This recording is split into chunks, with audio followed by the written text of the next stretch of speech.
செவ்வாய்க்கிழமை தோறும் சொல்லும் 3ஆம் மன்றாட்டு. மகா பெயர் பெற்ற புனித அந்தோனியாரே, துன்பப்படுவோர்க்கு நேசமுள்ள ஆறுதலானவரே, நோய்கள் அனைத்தையும் குணமாக்கும் அற்புத மருத்துவரே, உலகமெல்லாம் உம்மை புகழ்கின்றது. எப்பக்கங்களிலும் உமது புதுமைகளை பெருமையாக பேசி வருகிறார்கள். உள்ளபடியே உமது வல்லமையின் பெருமையே பெருமையாம்.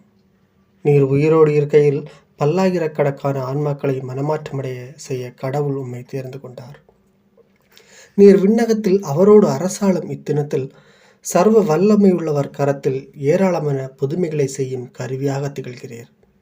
நீர் இறைவனை மன்றாடுகையில் அவர் மனிதர்களை நன்மையின் கொடைகளால் நிரப்ப சித்தமாகிறார். ஆகையால் துன்பப்படுகிறவர்களுக்கு ஆறுதலானவரே, முழு நம்பிக்கையுடன் உம்மை மன்றாடுகிறேன். கடவுளிடத்தில் உமக்கு உண்டான நெருக்கமுள்ள நேசத்தை பார்த்து நம்பிக்கை கொள்கிறேன். நீர் துன்பப்படுகிறவர்களுக்காக பரிந்து பேசுகிறவராக இறைவனால் நியமிக்கப்படுகிறீர்.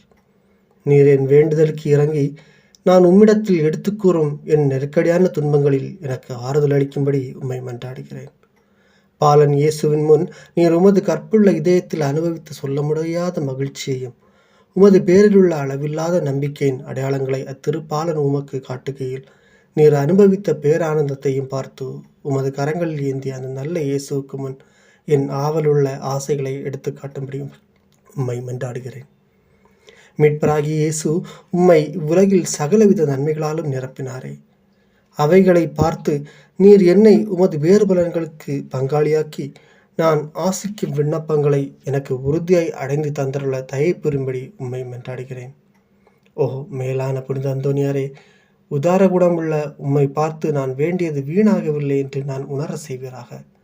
உமது பேரில் எனக்குள்ள பக்தி பற்றுதல் இதனால் அதிகரிப்பதுடன் உமது தூய பெயரை அனைவருக்கும் முன்பாக நான் புகழ்ந்து கொண்டாடுவேன். நமது ஆண்டவராகிய இயேசு கிறிஸ்து ஒலிவேத்த தோட்டத்தில் துன்பத்தை அனுபவிக்கையில் அவர் துவங்கி முடித்த 3 மன்றாட்டுகளையும் மிகுந்த நம்பிக்கையோடும் அமைதியடைந்த மனதோடும் இதோ உமது திரு சுரூபத்திற்கு முன்பாக உமக்கு ஒப்புக் கொடுக்க 3 மன்றாட்டுகளையும் முடிக்க ஆசையாய் உள்ளேன். உமது வாயினாலும் உமது இதயத்தாலும் தந்தையை நோக்கி அடியேன் அபயமிட்டு சொல்வதாவது: என் தந்தையே, அனைத்தும் உம்மால் கூடியது. துன்பம் நிறைந்த இப்பாத்திரத்தை என்னிடமிருந்து அகல செய்து நான் கேட்கும் மன்றாட்டுகளை தயவோடு எனக்கு அளித்தருளும். ஆயினும் இப்பொழுதும் எப்பொழுதும் என் மனதல்ல, உமது விருப்பமே நிறைவேறுவதாக. ஆமென்.